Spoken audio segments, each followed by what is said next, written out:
Now, Saturn for an Aries ascendant.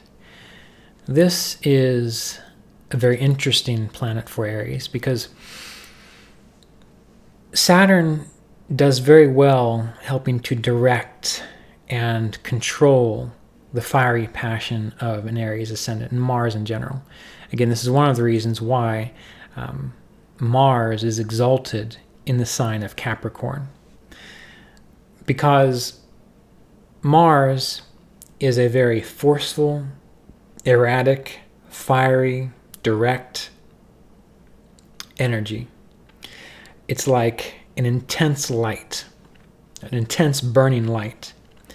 And an intense burning light is like radiation that just goes everywhere and in a sense affects people and things in whichever way it can, which can be good, it can be bad. But what Saturn does, Saturn acts like the focus, the focal point, which can take that light or can take that radiation and direct it into a beam so that it can be used as a tool. So by taking all of that light, all of that power, all that energy, and directing it, now we can engrave things. We can create tools. We can cut out problematic parts of the body. We can start fires, controlled fires.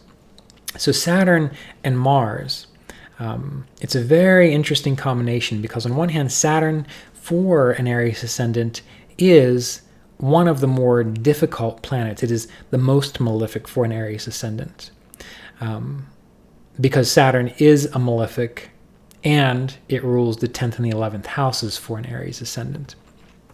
However, we need Saturn, and this is the important point for all ascendants, that even the planets that are considered bad for the ascendant, there is still an aspect to those planets that is needed for development of the ascendant in particular. In a way, it's like a person might have to engage in a medical procedure that you would not opt for out of a sense of fun and enjoyment. It might be painful, it might cause some issues for you, but in the long run, that pain, that difficulty, that malefic experience allows you to extend your life 20, 30, 40 years. So keep this in mind when we think about these planets, that while I will speak of Saturn as being a malefic, a cruel planet for Aries, that just as with any other ascendant, Saturn has a role to play. There's a reason that in this particular solar system, we have benefics and we have malefics, or we have cruel and we have gentle planets. But let's return back here to Aries. So what does Saturn do for an Aries ascendant? Well, since it rules the 10th and the 11th houses, this is one of those things that can drive an Aries ascendant to status, to derive ambition, to kind of take on their own authority. However, often when that happens, it's out of a sense of insecurity. And this is where we get the dynamic of Sun being exalted in the first house for an Aries ascendant versus 10th Lord being debilitated in the first house for an Aries ascendant, and that 10th house being Saturn. So to review about the idea of the Sun, well, please go back to the video in this series related to the Sun and Aries ascendant. But for now, when we think about the fact that the 10th Lord is debilitated in the first house, a few things come up here. This is one of the reasons why Saturn has a difficulty with authority figures. 10th Lord debilitated in the first. They don't necessarily want to be told what to do. And how does Saturn tell you what to do? Saturn doesn't try to inspire you. Saturn doesn't try to say, you're doing this for the good of our legacy or the good of our kingdom. Saturn says, you got to do this because I said so, because in some way, shape, or form, it's probably good for you, assuming it is a thoughtful Saturn. And Aries doesn't like that. That's why the 10th Lord is debilitated in the first house. But on the opposite side, the Sun being exalted in the first house, the Sun is the inspiring leader, the king that the Aries ascendant wants to follow. So the Aries ascendant doesn't look at the Sun rulership as being, he is an authority over top of me.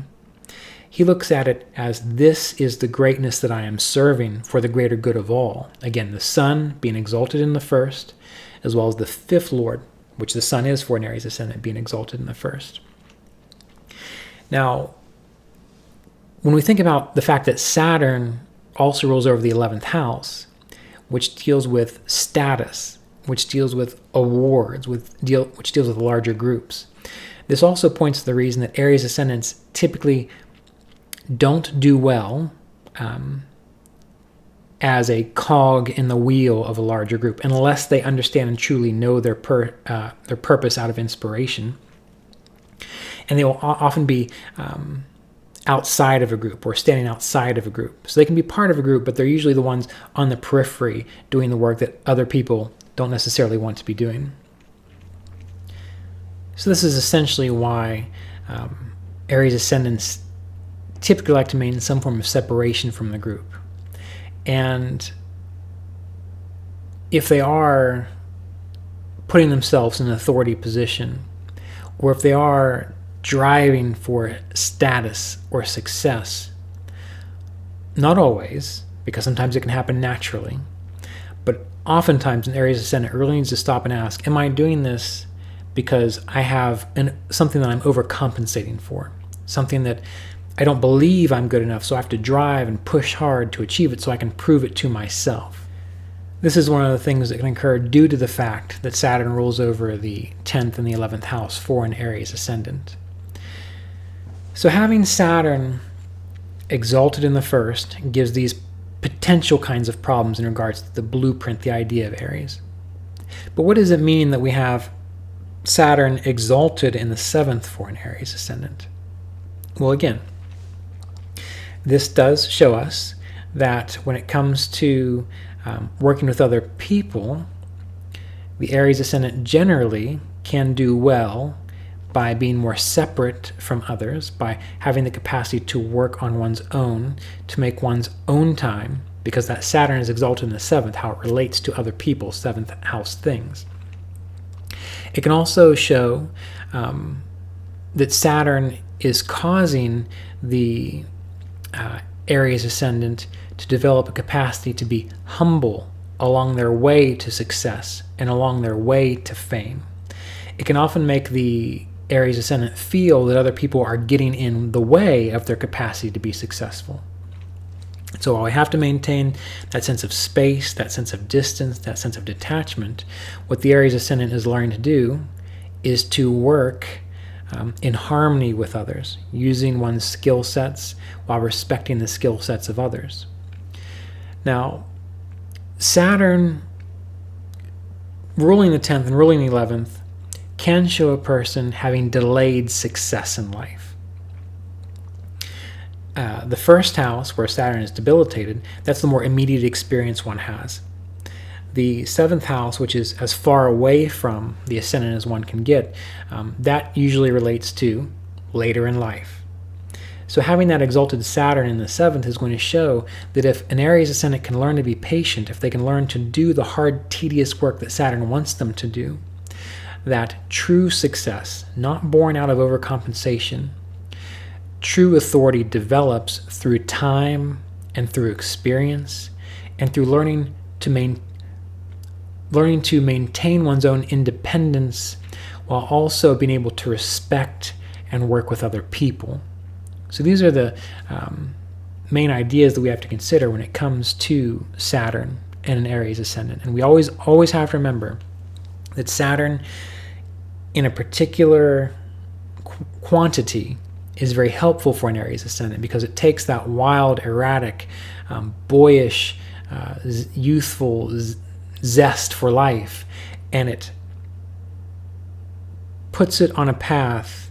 It gives it some obstructions, it gives it some obstacles so that it stays on a particular course to allow that Aries ascendant to grow and to mature into something great that is worthy of respect, is worthy of authority, is worthy of being looked up to, versus what an Aries ascendant often does, which is sometimes demand that they get respect, demand that they have the success right now versus working hard to achieve it. So we always have to remember this balance between the usefulness, the importance of cruel planets, malefic planets, and ask ourselves, related to the ascendant, what is it exactly that is a quality of this malefic, Saturn in this regard, that can help develop the other qualities of the ascendant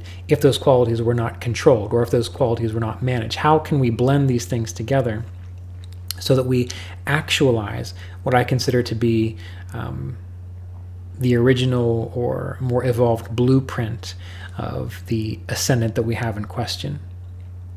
So to reiterate, when it comes to an Aries ascendant and Saturn, trying to achieve status, career, income, honors, desires, without having a sense of inspiration behind them, doing it for the simple fact to prove oneself, that is where an Aries ascendant will derail themselves and go wrong. So it does require quite a bit of introspection and curiosity about, why am I really wanting to achieve these things? If it's due to a sense of overcompensation, you might need to do some work to clear that up. And then you need to reflect upon, how can I tap more into what really inspires me out of sheer inspiration? And that is a very important thing. There's a very hard principle that a lot of people miss, and that is the difference between what we call rajasic or even tamasic motivations and sattvic motivations. Sattvic motivations are like the sun coming in and saying, we want to do this, we want to express our life for the sheer joy of doing it. That's the sun. That's why the sun is exalted in Aries' first house. Versus Saturn, which would be, I need to do this to prove something, or I need to do this because there's a problem, or I don't like the way things are going. Those come up from time to time, and we do need that to a degree when it comes to managing our health, when it comes to managing all the problems in our life. But ultimately, we want to get to the point where we easily manage those problems. So we've got the sattvic and rajasic aspects under control. But now we're doing things for the sheer joy of it. And this is not necessarily something that astrology can always speak to, but self-reflection, meditation, looking inward, taking a self-inventory, that is the best thing to do to figure out what your motivations actually are. And when you can tap into an inspiration that is there for its own sake, then you know that you're getting into a sattvic inspiration. Then you know that you are probably tapping more into the uplifting qualities of the sun. And if you use the Saturn within your chart to keep yourself focused, to keep yourself directed despite the obstacles that come up, despite the difficulties, despite the things that want to take you off your path, then you are channeling that inspiration. You're channeling that power of the Aries ascendant, and you're channeling the inspiration of the sun. So we need to see that the sun is important, Saturn is important, but there are going to be little quirks to each that you have to work out being an Aries ascendant.